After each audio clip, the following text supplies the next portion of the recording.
Le projet Saraco, c'est un projet de capacité pic de 15 MW où nous avons 62 000 panneaux installés. Il y a 22 000 trous qui ont été faits de forage. On a une station de substation, de step-up, qui prend de 22 kV pour transformer en 66 kV pour alimenter le réseau de CEB à travers 114 colonnes électriques qu'on voit ici sur 4,5 km pour accommoder dans le réseau national de CEB. On ne va pas dire foyer desservi parce qu'on connecte directement dans le réseau de la CEB, c'est CEB qui distribue, mais en équivalence, c'est environ 3000 foyers. Vous avez d'autres projets, notamment vous avez gagné un... Enfin, on a participé à un appel d'offres international au Burundi et on a gagné un appel d'offres il y a environ septembre l'année dernière.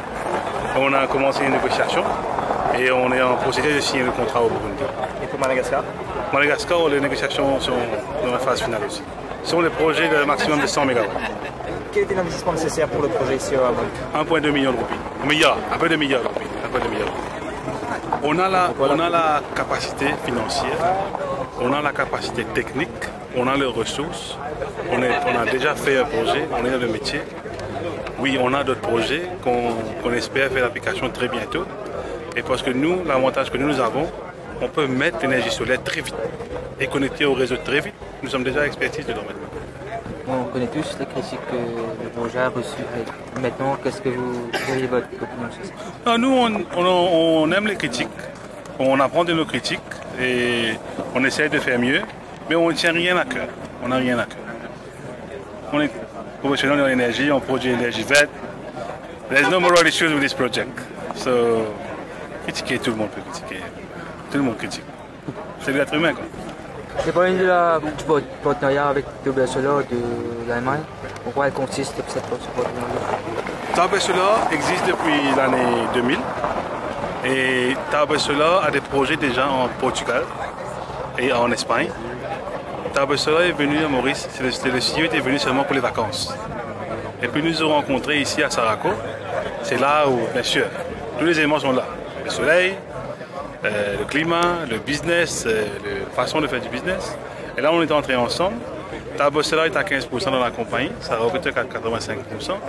Et tous les supports, toute la maintenance qu'il y a à faire ici, après la construction, maintenant tous les jours, c'est Tauber Solar qui le fait. C'est connecté à un hotline en Allemagne. Le support, c'est comme c'est eux qui font le service and maintenance du farm. Tauber Solar fait les planifications, les premières planifications, comment on peut faire une plante photovoltaïque.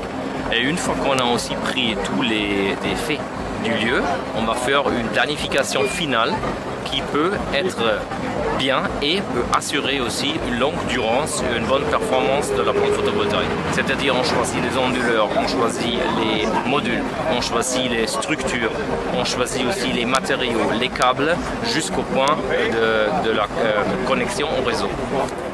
Parce qu'on a vu quand même la possibilité de l'investissement qui est pour nous favorable. On a vu les pays, on a analysé les pays, les risques qu'on peut avoir dans les pays, aussi les possibilités futures dans le marché. On a pris la décision de venir ici pour investir ici. Et comment avez-vous eu vendu ce projet à Madagascar? C'était fait comme ça, on a fait des vacances ici. Les vacances qu'on a fait ici, c'est les partenaires qui étaient ici. C'est Inoflex et moi personnellement aussi. Et on a connu des gens et les gens savaient ce qu'on faisait en Allemagne. Ils nous ont présenté des gens qui étaient dédiés aussi aux énergies et aux énergies renouvelables à l'île Maurice. Et comme ça, l'idée est venue et après on a retrouvé aussi les bonnes personnes avec lesquelles on pouvait faire ce projet-là. Et là maintenant, vous continuez avec Saraco. Est-ce que vous pensez à d'autres projets futurs? On pense déjà de pouvoir peut-être faire une extension de ce projet-là qui serait techniquement possible. On va travailler là-dessus et on serait très content bien sûr de faire d'autres projets ici sur l'île. Ça c'est notre objectif.